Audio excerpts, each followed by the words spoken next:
नमस्कार, मैं हूं ठाकुर वरुण कुमार और आप देख रहे हैं जेटी न्यूज।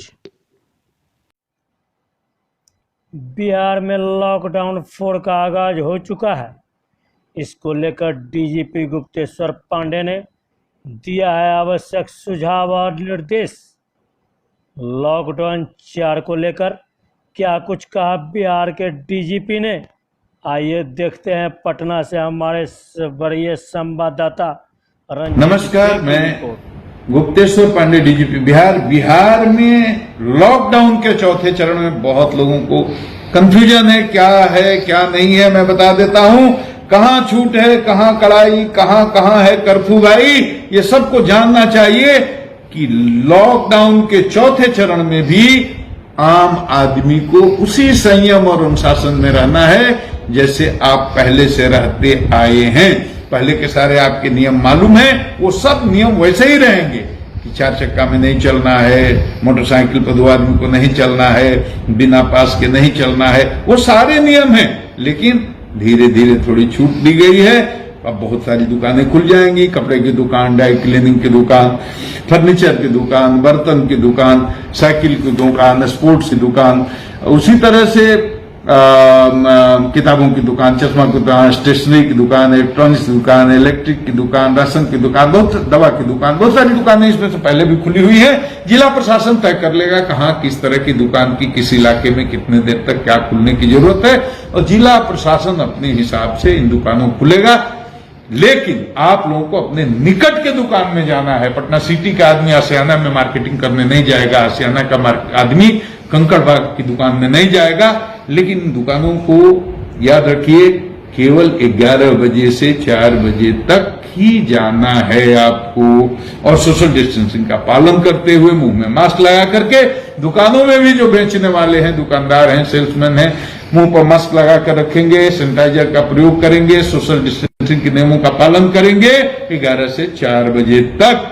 लेकिन ये बड़े बड़े जो शॉपिंग कॉम्प्लेक्स हैं, मॉल्स हैं, वो नहीं खुल रहे हैं, सिनेमा हॉल नहीं खुल रहे हैं, होटल नहीं खुल रहे हैं, रेस्टोरेंट नहीं खुल रहे हैं, जिम्स नहीं खुल रहे हैं, स्विमिंग पूल नहीं खुलना है, इंटरटेनमेंट पार्क नहीं खुलना है, किसी प्रकार के शैक्षणिक संस्थान, धार्मिक स्थान, ये सब नहीं खुलने हैं। किसी तरह का धार्मिक, राजनैतिक, सामाजिक, सांस्कृतिक या किसी तरह का कोई कार्यक्रम, सामूहिक अनुष्ठान नहीं होगा।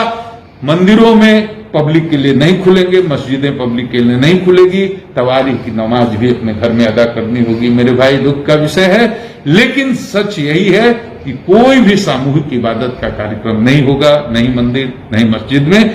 इसी तरह से परिवहन के बारे में, ऑटो चलेगा कि नहीं, रिक्शा चलेगा कि नहीं, इसके बारे में, बस चलेगी कि नहीं, बहुत लोगों को कंफ्यूजन है। परिवहन विभाग अलग से आदेश निकाल रहा है, आप सबको पता चल जाएगा। फिलहाल व्यवस्था यह है कि ट्रेन से जो स्पेशल यात्री आ रहे हैं, स्पेशल ट्रेन से जो यात्री आ रहे हैं, वो अपने आवागमन के लिए ओला को, उबर को, किसी टैक्सी को स्टेशन से घर तक जाने के लिए उपयोग कर सकते हैं। टैक्सी में 2 से अधिक आदमी नहीं बैठेंगे। बाकी विस्तृत आदेश निकलने वाला है, उसकी आप प्रतीक्षा कर लें। और ऑफिस सारे खुल गए हैं, सरकारी भी, प्राइवेट भी। लेकिन सरकारी दफ्तर में डिप्टी सेक्रेटरी से ऊपर के सारे अधिकारी आएंगे, उसके नीचे के केवल 33% रोटेशन पर। प्राइवेट जो कंपनीज हैं, प्राइवेट संस्थान हैं, उनके दफ्तरों में तो सिर्फ 33% ही लोग आएंगे, वो भी रोटेशन पर। इस बात को ध्यान रखना। सभी प्रखंड मुख्यालय को रेड जोन बनाया गया है, तो रेड जोन में कोई दुकान नहीं खुलेगी जी। कंटेनमेंट एरिया में तो कोई एक्टिविटी जैसे पहले नहीं होती थी, वैसे अभी भी नहीं होगी। तो सब मिला जुला करके ये बात समझ लें कि अभी भी राज्य के अंदर खुली छूट नहीं है कि आप कहीं से कहीं जाएं, और एक जिले से दूसरे जिले के अंदर जाने की तो इजाजत ही नहीं है बिना पास के, बिना सरकार के परमिशन, सरकार में जिलाधिकारी के परमिशन के आप नहीं जा सकते। निजी वाहन का उपयोग भी नहीं कर सकते अपने मन से। तो पूरी तरह से लॉकडाउन उसी तरह से था। बस इतनी सी बात कि 11 से 4 बजे तक कुछ दुकानें खुलेंगी जिसमें आप शॉपिंग के लिए सोशल डिस्टेंसिंग के नियमों का पालन करते हुए जा सकते हैं। लेकिन शाम को 7 बजे से सुबह 7 बजे तक बिल्कुल कर्फ्यू रहेगा। नहीं निकल सकते, पास पर भी नहीं निकल सकते। केवल सरकारी अधिकारी जो इस लॉकडाउन में काम करते हैं वो, या आपातकालीन इमरजेंसी एसेंशियल सर्विसेज से संबंधित लोग, वही जा सकते हैं। बाकी आम आदमी के लिए 7 बजे शाम से सुबह 7 बजे तक कर्फ्यू है। तो लॉकडाउन के चौथे चरण का सार यही है। आप सबों को मेरा